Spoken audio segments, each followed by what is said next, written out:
O que faz um bom azeite? Sabe como escolher? Venha descobrir e explorar este produto tão importante da nossa gastronomia na Escola do Gosto. Dia 25 de novembro no Porto, venha provar e aprender com Ana Carrilho, Edgardo Pacheco e o chefe André Cabrita. Os lugares são limitados. Inscreva-se já em público.pt.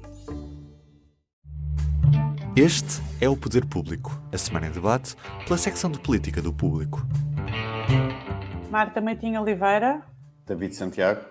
São José Almeida. E eu sou Helena Pereira. Viva! Estamos a gravar esta conversa ao início da tarde de quinta-feira, dia 21 de julho, um dia depois do debate do Estado da Nação. E este é o nosso último podcast do Poder Público antes de irmos de férias. Por isso, esta é também a nossa oportunidade para fazer um balanço deste último ano político. Não há dúvida que o grande feito de António Costa neste ano que passou foi a conquista histórica de uma maioria absoluta para o PS, mas há mais questões. Na verdade, tenho 10 perguntas antes de irmos de férias. É uma espécie de raio-x ao país político em 10 pontos. Eu lanço a questão e vamos tentar ser sucintos para todos darem a sua opinião. Começo por ti, Marta. Em jeito de balanço, o país está melhor ou pior? E pergunto isto, deixa-me só fazer uma introdução, porque António Costa, no debate do Estado da Nação, disse que o país estava pior por causa da inflação e no mesmo dia Marcelo Rebelo de Sousa veio dizer que o país está melhor.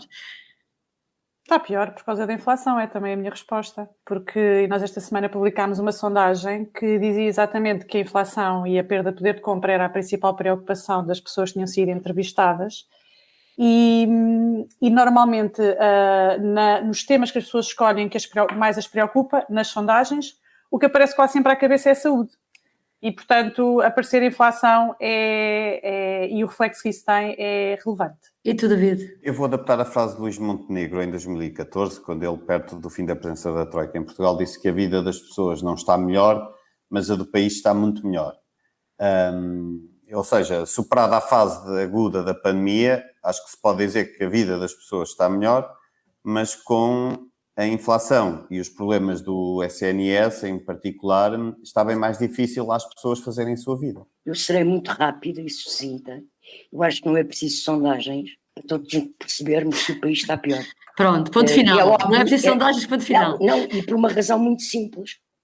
Os níveis de inflação existem, não só em Portugal, mas em toda a Europa e no mundo. Não há governo que consiga resolver isso por mais medidinhas que vá tomando. Quer dizer, isso reflete-se na vida das pessoas. Segunda questão. Qual o pior momento de António Costa neste último ano, Marta? Olha, eu acho que o momento mais difícil para António Costa, apesar de agora não parecer, foi o momento em que ele viu o orçamento chumbado. Porque na altura, o orçamento, quando foi chumbado, não parecia haver perspectivas sequer de uma maioria absoluta e tudo o que era entendimentos à esquerda pareciam mortos dali para a frente. E, portanto, nós agora olhamos para aquilo e não parece, porque as coisas acabaram por se resolver e neste momento nós temos uma situação política mais calma, mas na altura foi bastante difícil. Eu não diria um momento, mas uma característica que vem ganhando peso. É que António Costa prometeu uma maioria de diálogo e garantiu que esta maioria absoluta não seria sinónimo de poder absoluto. No entanto, a arrogância que é crescente do Primeiro-Ministro tem mostrado precisamente o contrário. E acho que a forma, e falando em particular do debate do Estado da Nação desta quarta-feira, a forma como António Costa ignorou praticamente 1 hora de perguntas é sistemática disso mesmo. Sim, e foi 1 hora. Essas perguntas essas intervenções demoraram quase 1 hora. Eu acho que a forma como ele as ignorou por completo é sintomática disso mesmo. São José, e para ti? Eu concordo com a Marta. Acho que o pior momento para o Primeiro-Ministro foi o chumbo do orçamento, pelas razões que a Marta explicou. As negociações à esquerda estavam mortas e nada perspectivava uma maioria absoluta e, portanto, concordo em absoluto com o que a Marta disse. Marta, vamos à economia. O perigo da estagflação está ou não afastado? Não está. Porque a decisão do Banco Central Europeu que acabou de acontecer prova um bocado isso, porque o Banco Central Europeu acabou por tomar uma decisão histórica para tentar controlar a inflação numa altura em que também tem receio de que acabe por haver uma crise que condiciona o desenvolvimento das economias. os crescimentos que nós temos visto até agora são quase crescimentos de correção do que aconteceu na pandemia. Não são propriamente crescimentos para aumentar o potencial de crescimento das economias. E, portanto, acho que o risco, sim, existe. Ele está aí. Eu acho que esse cenário, no curto e médio prazo, pode estar afastado, isto porque para 2023, ainda que a perspectiva de crescimento económico não seja ambiciosa, deverá haver crescimento económico. Portanto, eu diria que no médio prazo não acontecerá. Mas tendo em conta o que a Marta acaba de dizer, que é de facto isso, ou seja, parece que estes crescimentos, e deste ano em particular, têm muito a ver com a recuperação face à pandemia. Uma vez que essa questão esteja, digamos assim, superada, acho que a partir de 23 esse cenário pode mesmo colocar-se, sim. Bom, eu não tenho poder de adivinhação nem de previsão se acontecerá ou não. Agora, o que me parece claro é que esta inflação veio para ficar e que a curto prazo, provavelmente, ou seja, já em 23, as características do que é a economia de guerra estão em cima da mesa. A própria Lagarde hoje falou da possibilidade de a curto prazo irmos entrar em racionamentos. Aliás, já há propostas ao Para o nível gás, da não é? gestão das energias para esses racionamentos, não é? Voltando aqui à nossa política caseira e olhando para a maior partido da oposição, Marta, qual é que é o maior desafio de Luís Montenegro, novo líder do PSD? É enfrentar António Costa, que é muito hábil politicamente, como nós vimos ontem no debate do Estado da Nação, e que ele é muito difícil de debater com ele. Ele chegou lá numa situação complicada, com vários problemas em cima da mesa, e conseguiu gerir muito bem o debate do Estado da Nação, muito a favor dele, apesar de podermos apontar críticas relativamente à forma como exerce a maioria absoluta. E, portanto, acho que esse é o maior desafio ainda para mais. Luís Montenegro, que até tem jeito na retórica parlamentar, é hábil nisso, não está no Parlamento. Portanto, Luís Montenegro vai ter que ter o jeito na rua para conseguir enfrentar um hábil Costa dentro do Parlamento. Acho que é esse o principal desafio. E tu, David? Eu identifico um desafio mais genérico e que acho que é bastante simples de identificar, mas que será difícil de fazer, que é recriar ou reafirmar o PSD como alternativa de poder e criar condições para vencer as próximas legislativas. Na sequência do que o David disse, a única forma que ele tem de fazer isso é começar a apresentar propostas para o país, projetos para o país, ter uma ideia de país. E isso ontem continuou a não se ver. Ontem continuou a não se ver. O PSD desmonta e critica a governação de Costa, mas não avança com alternativas, com uma proposta alternativa para resolver que seja uma questão. Uhum. E Marta, de que é que vais ter saudades de Rui Rio, o líder que agora se despediu? Acho que vou ter saudades da espontaneidade dele. Acho que a espontaneidade dele e o facto de, por vezes, ele decidir ter posições em que não se compreendia e aquilo era uma linha diferente da linha do partido e era uma linha diferente daquilo que o partido vinha a defender até agora, aquilo de facto saía assim um bocado de supetão, era o que ele achava mesmo. E ele acabou até por nos admitir isso a nós numa conversa que teve com a Margarida Gomes num trabalho que fizemos junto à saída dele, em que ele disse que, na verdade, se calhar devia ter tido um bocadinho mais de jogo de cintura aqui e acolá, mas que acha que até se deu bastante em algumas coisas. E isso, ao mesmo tempo, é engraçado, porque dá-lhe um ar humano, humaniza o político. Totalmente, é aquilo que eu tinha pensado dizer, é basicamente... Peço desculpa. Eu não pensei, era na espontaneidade, mas era também naquelas tiradas muitas vezes desconcertantes, que uma pessoa não estava mesmo nada à espera, porque muitas das vezes era isso, uma pessoa esperava que o Rui Rio fizesse ou dissesse algo e ele dizia uma coisa completamente diferente. Era imprevisível. Imprevisível, sim. E por outro Sim, lado... às vezes levava bastante na cabeça por causa de algumas coisas que dizia. Exatamente. Porque aquilo era completamente desconcertante e era péssimo, mas pronto, mas ao mesmo tempo tem essa graça, não é? Ele acho que era muito honesto consigo próprio, digamos assim. Era muito honesto, fazia muito aquilo que achava que devia fazer, independentemente de alguns cálculos políticos. E eu acho que isso é aquilo que vou sentir mais saudades. Mas também das piadas, não é? Daquelas tiradas muito... O gato. Não, isso não acho assim tanta piada, mas acho que gostava das piadas dele mais de bonacheirão, não é? São José, diz lá para contrariar. Nada, Como não vou eles ter falam saudades nenhumas. Como eles falam pelos cotovelos, eu vou resolver o assunto em 4 palavras. Boa. O que Rui Rio vai deixar saudades na vida política, para mim, é a sua honestidade, a sua frontalidade, a sua determinação e a sua convicção. Ele, de facto, não era o político que nós estamos habituados a ver. Não tinha taticismo. Certo.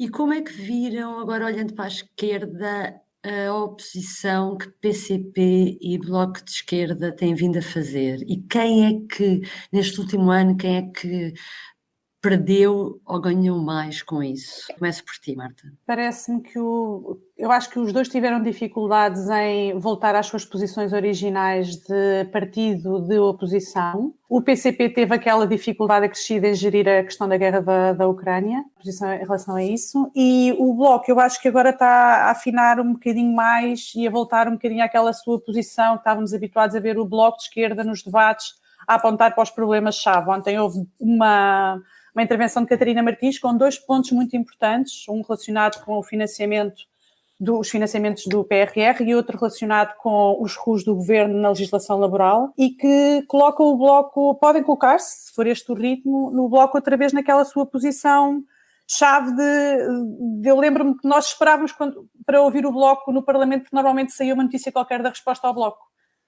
E, portanto, se calhar daqui a uns tempos poderemos ter isso. Eu acho que o PCP não me parece tenha conseguido ainda chegar à sua melhor forma, digamos assim. Eu acho que é difícil responder, mas eu também escolheria o Bloco, porque eu acho que tem conseguido ser mais acutilante nas críticas ao governo e acho que tem um bocado a ver com isso que a Marta diz, que eles estão a recuperar um bocado aquilo que era a norma, aquilo que era habitual no partido. Por outro lado, eu posso estar enganado, é uma questão de feeling, mas eu acho que o partido... e em particular estou a pensar nos debates com o Primeiro-Ministro no Parlamento, eu acho que o partido e Catarina Martins em especial poderão vir a beneficiar com o tom muitas vezes assintoso com que António Costa se dirige à líder do Bloco, mas isso já é uma questão de filme. E tu, São José? Eu não sei qual dos dois ganhou, porque eu acho que perderam os dois, não é? A começar por número de deputados.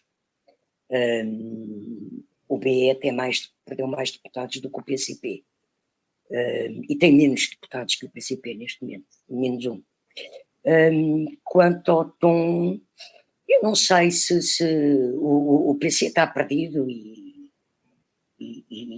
pronto, terá o seu ritmo para se tentar reencontrar. Não sei se o BE está a recuperar alguma coisa. Nem sei se o caminho para o BE recuperar é manter aquele estilo de perguntas que mantém e aquele tom que mantém, e se é sequer manter a liderança de Catarina Martins. Eu acho que está no momento do BE mudar de líder. Sim. Começar a pensar numa reestruturação, não de propostas, porque tem o seu programa, mas uma reestruturação na forma de comunicar com o país. Entretanto, neste ano político tivemos também uma estreia da Iniciativa Liberal no Parlamento como grupo parlamentar. Havia um deputado e agora há uma bancada parlamentar. Isso, Marta, tem-se notado ou não na prática? Eu acho que não, mas nem consigo explicar muito bem porquê, mas não tenho notado, dá uma sensação, ou as nossas atenções estão mais dispersas por mais coisas, e também se calhar é uma questão, não é um problema da iniciativa liberal, é porque é quase um efeito estatístico de dividir as atenções com outras questões, incluindo o Chega, que domina muitas vezes o debate, incluindo nós estarmos a olhar para a forma como o PS exerce a sua maioria absoluta. Pode ser isso, eu ainda não percebi muito bem o porquê, mas eu acho que ainda não se nota muito aquele salto da bancada parlamentar. David? Eu acho que a IEL de facto não é um partido de um homem só e portanto, ao contrário do que a Marta diz, eu percebo o que a Marta diz no sentido de achar que de facto às vezes há momentos em que ainda parece que não se está a ganhar assim tanto, mas eu acho que o partido já ganhou com a participação nos debates de deputados como o Carlos Guimarães Pinto, inclusive é o líder parlamentar Rodrigo Saraiva numa outra ocasião, ou seja, Eu recordo-me, não estou a pensar no momento mais imediato, mas houve já debates em que tanto um como o outro tiveram intervenções importantes, consistentes, e eu acredito que isso beneficiou o partido. São José. Pois eu acho que a Iniciativa Liberal se tem notado bastante, não tenho nenhuma dúvida sobre isso. Consegue mostrar pessoas que pensam e que propõem coisas, e acho mesmo que é o único partido à direita que tem propostas claras, uma linha política clara e propostas concretas, alternativas à governação do PS. E para mim tem sido uma surpresa, acho mesmo que tem sido à direita e até à esquerda no Parlamento todo. A grande surpresa. Para mim a grande surpresa. Uhum. E o Chega, apesar de ter 12 deputados, continua ou não a ser um partido e um homem só, Marta? A mim parece-me que sim. Eu acho que houve ali no início da tomada de posse do Parlamento uma altura em que as atenções se dividiram com aquela questão das vice-presidências no Parlamento, com o nome que o Chega propôs para esse cargo, para essa função, que acabou por ser chumbado. E, portanto, houve aí uma atenção grande em relação a esse deputado, mas acho que agora, de facto, as coisas continuam a estar muito concentradas sempre em André Ventura. É sempre ele que aparece, é sempre ele que protagoniza assim, os momentos mais quentes. Os outros não me parece que consigam fazer a sombra, digamos assim. Ter o mesmo nível. Dividir a atenção, sim.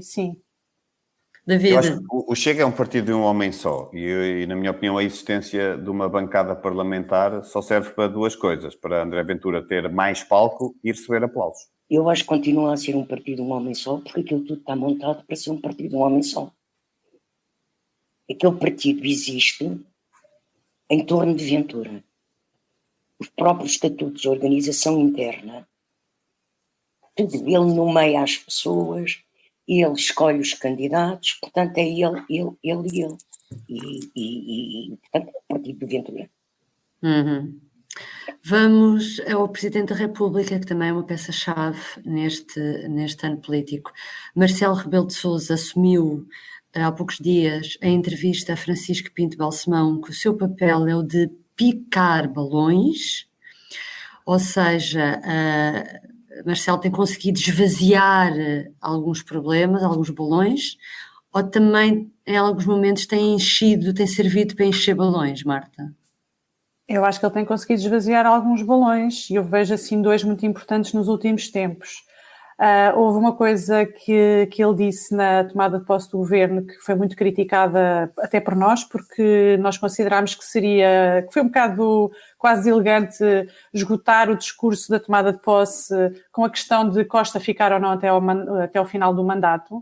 E o que ele acabou foi por matar um bocado uma questão, ao resolver aquilo ali, matar um bocado uma questão que se calhar nós iríamos estar a falar dela durante bastante tempo e ia ser uma sombra durante toda a governação de Costa. E acabou por se resolver ali. E vejo outro recente, com a questão da saúde e dos entupimentos nas urgências e na questão das urgências para as grávidas também, em que ele acabou por dar ali a mão ao governo. Agora, como o próprio também disse, a expressão pica-balões é ótima, nós agora já percebemos tudo, mas como o próprio também disse... Isto ainda está longe de chegar ao fim, a gente não sabe o que é que vai acontecer daqui para a frente, mas também ele explicou-nos que tudo o que acontece é intencional, nada aparece assim ao acaso, portanto já sabemos, ou vai picar o balão ou vai encher o balão, agora daqui para a frente é só uma coisa ou outra. David, como é que tens visto essa atividade de picar o balão? Para já, eu gostava eu próprio de ter essa atividade, mas literalmente, por sempre gostei de picar balões. Agora, nós sabemos a propensão de sempre que o Marcelo Rebelo de Sousa teve para encher balões. E com isto estou a querer dizer criar aqui crises mais ou menos artificiais, como a que ele gerou, por exemplo, não há muito tempo, não é bem uma crise. Com os nomes do novo governo. Com os nomes do novo governo, com a questão de reforçar a despesa na defesa, o que deixou ali o governo um bocado entalado na altura, isto a propósito da guerra... ou até da tal pertença ida de Costa para Bruxelas, porque ao contrário do que a Marta diz, eu acho que acabou por, não matou a questão, acho que fez com que a questão ganhasse ainda mais força. Sim, exatamente, ganhasse ainda mais força e mais gente pensasse nesse assunto. Mas por outro lado, eu também acho que é verdade que ele tem esvaziado balões de várias crises, sobretudo contribuindo de diversas formas para a acalmia social em diversas ocasiões ao longo dos seus 6 anos, em Belém, sensivelmente, já posso estar perdido, mas acho que sim, 6, não é? Mas também colocando-se ao lado do Primeiro-Ministro, ainda que com avisos, por exemplo, agora na crise do aeroporto, na questão da saúde, mas, por exemplo, eu estou-me a lembrar na crise do aeroporto que ele, apesar de avisar o Primeiro-Ministro, ele acaba por gerir muito bem, ao nível institucional, o timing para se pronunciar, e quando se pronuncia, acaba por também não tirar o tapete a António Costa, apesar do aviso. E, portanto, nesse sentido, acho que ele pica balões, mas também não deixa de os encher. São José. Bom, eu acho que o Presidente ficou surpreendido, como o país e como o próprio Primeiro-Ministro, com a maioria absoluta. E numa primeira fase teve uma grande preocupação em mostrar a sua magistratura de influência e de mostrar que, apesar de haver uma maioria absoluta, ele não é determinante, mas ele tem poderes constitucionais determinantes. Com o agravar da situação económica e da inflação e das situações de crises que foram acontecendo, saúde, não sei o quê.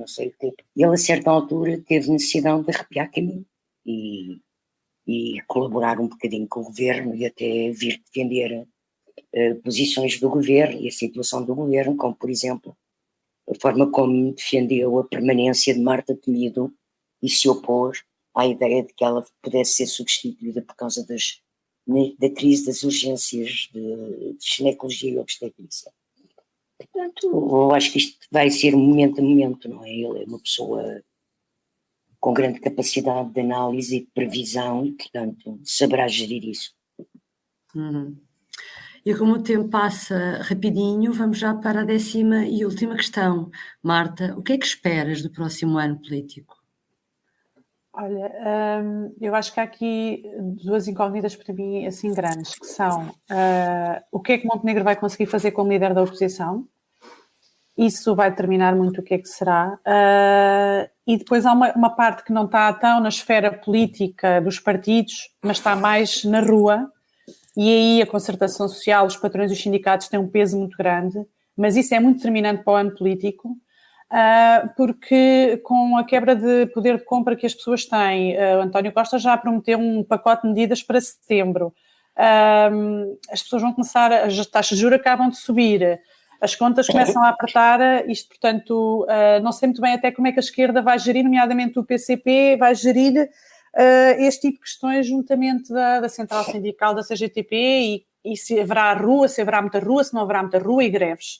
Eu acho que isso vai ser muito importante para percebermos como é que vai ser o ano político, mas acho que em novembro teremos mais informação sobre isso. É um bom mês para orçamento, greves e isso. É com a nova liderança da oposição, com a inflação e as perdas de rendimento que continuam no horizonte e que se tendem a aumentar, tanto a inflação... A inflação talvez não tenda a aumentar, mas vai continuar a existir e as perdas de rendimento tenderão a aumentar. Com problemas sociais a serem destapados, a contestação social cada vez mais de regresso às ruas, eu acho que o que se pode antecipar é um ano político difícil, necessariamente difícil para o governo. Agora, nós também não nos podemos esquecer do que é que aconteceu nos últimos meses, não é? Houve um orçamento chumbado, houve eleições, e a verdade é que não tem sido tempos fáceis para o governo, que já veio vinha da pandemia, não é? Portanto, houve agora esta crise. Portanto, no fundo, é aqui uma continuidade de tempos difíceis, mas com novas características, sem dúvida nenhuma. São José, o que é que esperas?